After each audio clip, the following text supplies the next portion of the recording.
Grandmasters Elite _UK, a place for sharing deep insights on sports and personal growth. Subscribe to the channel to learn and move forward together every day. I read the news about the Black Ferns announcing their squad for the Pacific 4 series. The first thing that came to mind was not the glamour of the selected list, but something very human: a long journey, immense effort, and the quiet moments of waiting behind every name that was called. From a personal perspective, I realize that sports, especially women's rugby, are not just about matches. They tell a story of growth, opportunity, and how a team is built from many different individuals. When Whitney Hansen announced a 30-player squad, combining World Cup veterans and new faces, it reflected a very clear philosophy: no success is permanent, and no position belongs to anyone forever. I can clearly feel the balance between two seemingly opposite elements: experience and innovation. 20 returning players from the previous major tournament act as pillars, carrying memories of victory, defeat, pressure, and resilience. Meanwhile, 8 new faces represent a different kind of energy: the desire to prove themselves, boldness, and sometimes the necessary naivety to create breakthroughs. This makes me reflect on something familiar in life. Are we placing too much trust in experience and forgetting the value of new ideas? Or, on the contrary, are there times when we become so fascinated by the new that we lack patience for proven values? Looking at the selected names, I'm particularly drawn to players who made their mark in lower-tier competitions or development squads. They weren't stars from the beginning, but steadily proved themselves season by season. This resonates deeply with me. In reality, most of us are not people who explode instantly, but those who move forward gradually, accumulating progress bit by bit. These players remind me of the value of persistence. Not everyone gets the chance to shine early, but if we keep striving, opportunities can still come, and when they do, what matters most is whether we are ready. One thing that impressed me strongly is the presence of young talents, especially those who stood out from an early age. A player being called up to the national team at just 17 is not only a personal achievement, but also a symbol of an effective development system. However, what makes me think more deeply is the pressure that comes with early success. From my perspective, I wonder, is early success always a good thing? When someone carries great expectations from a young age, they may grow rapidly, but they may also be weighed down by pressure. This is true not only in sports, but also in education, work, and life in general. The inclusion of players competing overseas, especially in top leagues in England, also brings an interesting dimension. They bring back not only technical skills, but also experiences from different environments, making the team more diverse and adaptable.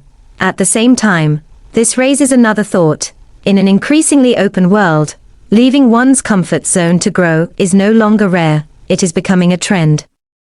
The question is, do we have the courage to step outside our comfort zones? A small but thought-provoking detail is the case of a player receiving special permission to join the squad due to injuries in another position. This shows that within a team, opportunities do not always come from initial plans, but from unexpected changes. I realize that life works the same way. Some doors open not because we planned for them, but because circumstances push us to step through. And those unexpected moments can become major turning points. When Whitney Hansen spoke about the highly competitive selection process, I could sense both the intensity and fairness of sport. There is no room for complacency, and no place for stagnation. Every position must be earned through genuine effort. This makes me reflect on myself. In daily life, how often do we feel it's enough and stop trying? And if we were placed in such a competitive environment, would we still be able to hold our place? Another thought-provoking point is the demanding schedule of 11 matches in a year, the highest ever. This is not only a physical challenge but also a mental test. Maintaining performance over a long period is not easy.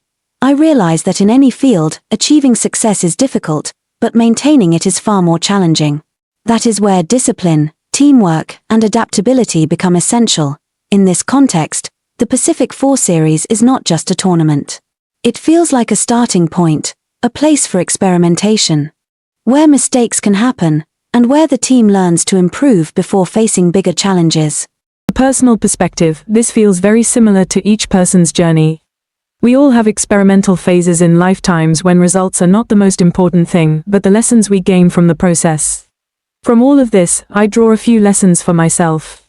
First, no success comes by chance. Every opportunity is the result of a long preparation process, whether visible or not. Second, balance between experience and innovation is essential. We should not cling too tightly to the old, but neither should we chase the new without thought. Third, opportunities can arise from unexpected circumstances. What matters is always being ready. Fourth, pressure is inevitable when stepping to a higher level. How we face it determines how far we can go. For fans, this story is not just about a team. It is a reminder that behind every match lies a great deal of silent effort. When watching sports, perhaps we should see athletes not only through results, but through their journeys. More broadly, for people in general, this is proof of the value of continuous growth. No one is perfect from the start. No one keeps the place if they stop trying. And no one truly fails if they keep moving forward. As I close these thoughts, what remains with me is not the squad list or the match schedule, but a very clear feeling: every person is on their own journey. Some are at the peak, some are just beginning, and some are waiting for their opportunity. But what they all have in common is that they are moving forward. And perhaps, that is what matters most.